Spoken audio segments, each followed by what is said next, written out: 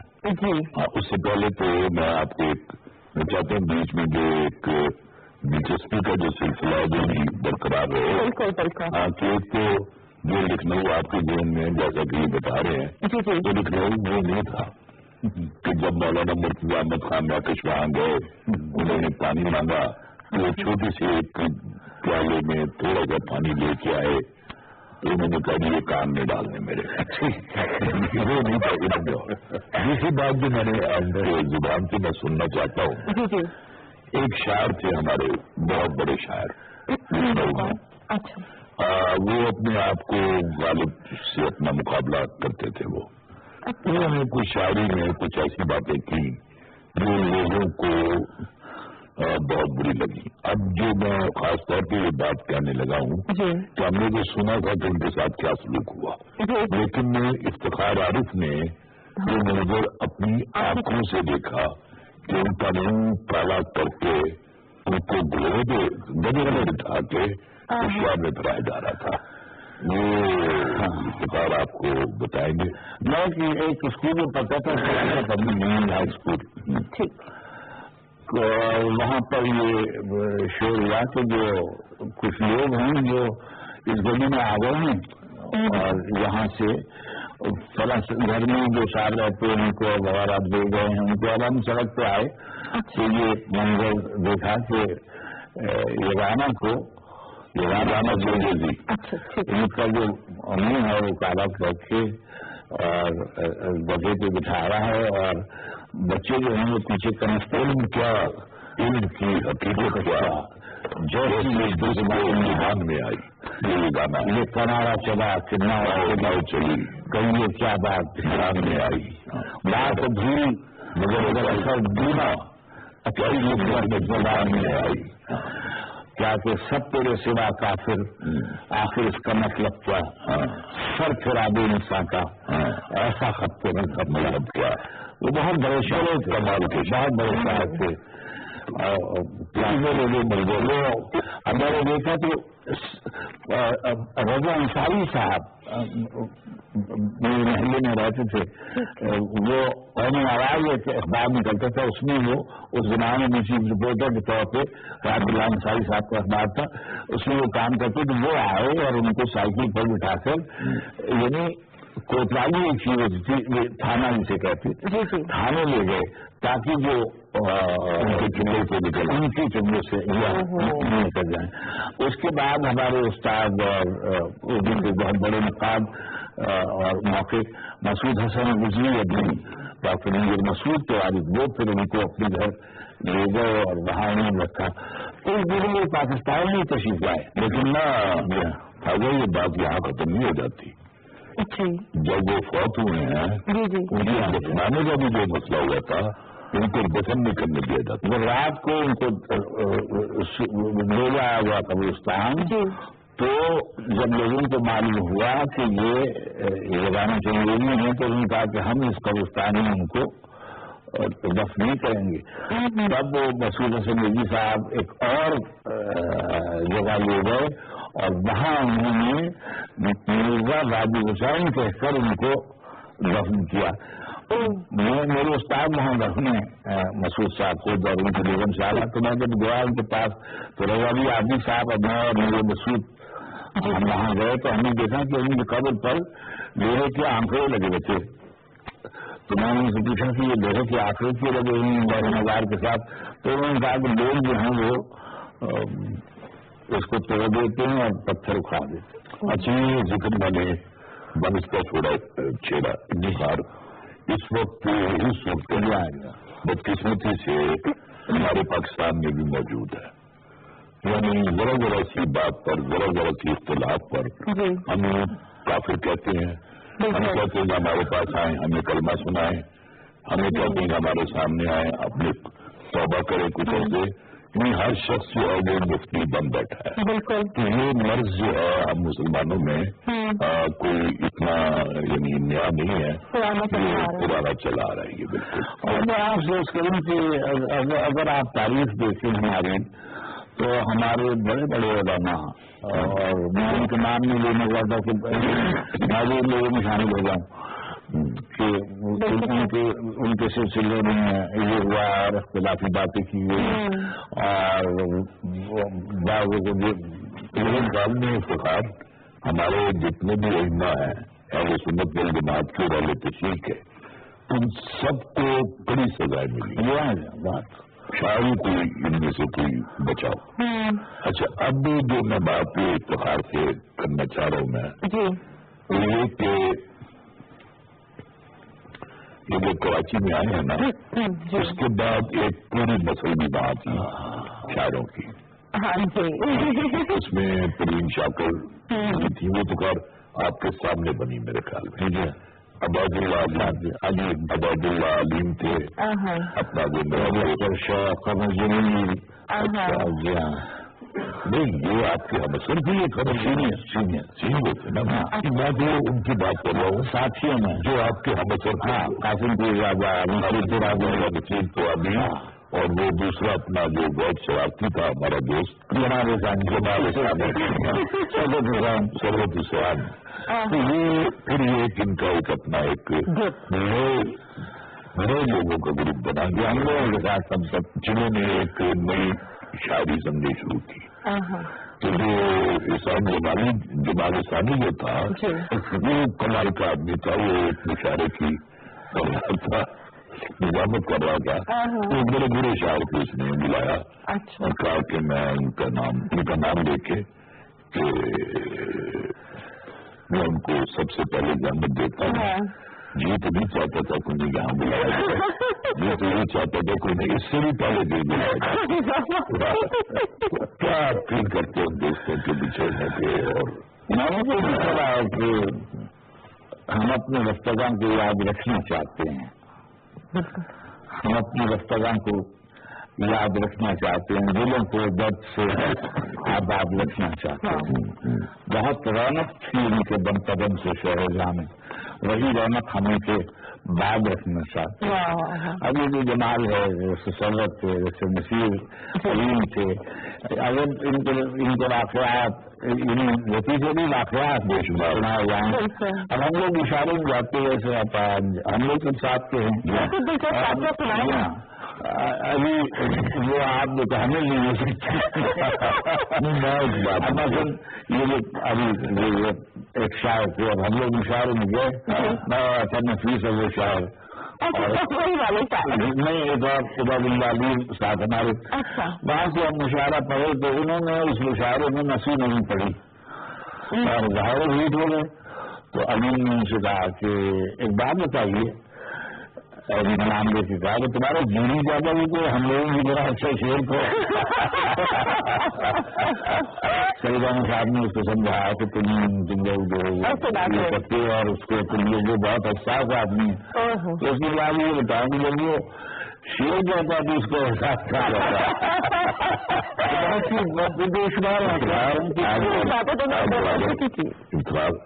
آج صحیح سے جواب دے دو میرے سوال کا.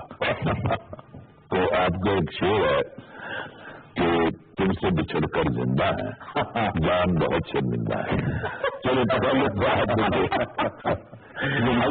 چلے آپ نہیں کریں, پہلے یہ بتا دیں کہ یہ غزل کا شعر ہے یا سیاسی شعر ہے یہ. ہاں یہ دیکھیے اس کے ساتھ بڑا برا ہوا ہے شعر کے ساتھ, اس لیے کہ اس کے نعرے میں تبدیل کر دیا گیا پہلے تو. اور اس میں بہت سی تبدیلیاں ہوتی رہتی ہیں وقت کے ساتھ, لیکن ایسی بات ہے جلدی بنے گی جو ناقابل بیان ہے. لیکن جب یہ شعر لکھا گیا تھا یہ شروع کے زمانے کی غزل ہے, اور یہ گانے یعنی اب کیونکہ عطا کے علم میں ہے اس لیے یہ شرارت کر رہے ہیں. یہ کسی ظاہر کسی کے بارے میں لکھا گیا ہوگا. اب میری عمر 74 برس ہے تو 70 برس کی تو وہی ہوئی.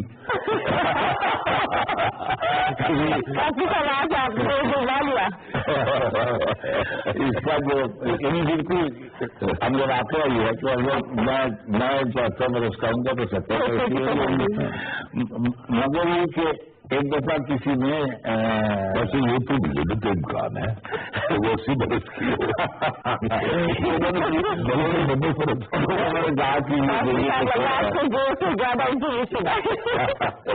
تمہارے یہ کہا کہ دیکھیے ایسے ہے شرارت اور کسی نے یہ نہیں رکھتا نہیں پوچھا کہ آپ یہ بتائیے کہ اگر وہ بھی کیونکہ کام کرتے تو ٹی وی میں تو یہ تو میں نے ان سے کہا کہ اصل میں اگر وہ ان کو کچھ اور کہہ کے مخاطب کرتے تھے تو میں نے کہا کہ دیکھیے اگر آپ نے یہ کہا تو میں آپ کو صاف صاف کہہ دوں گا اصلی, اور یہ تو نئے تجنیب کے طور پہ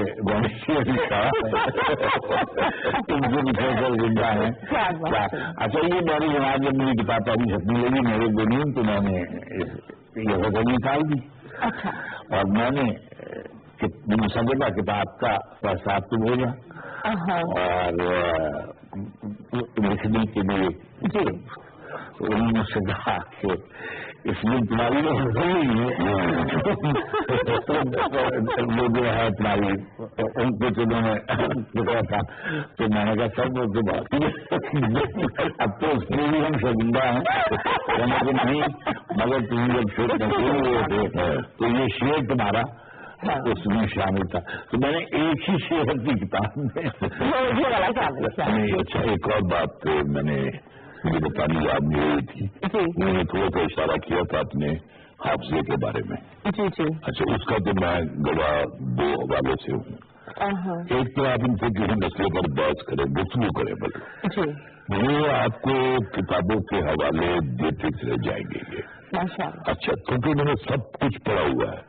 اس کے برعکس میرا ایک دوست ہے وہ بھی کتابوں کا حوالہ بہت دیتا ہے اور ایک بھی ٹھیک نہیں ہوتا وہ انتہائی بار سیکھا رابی ہے وہ.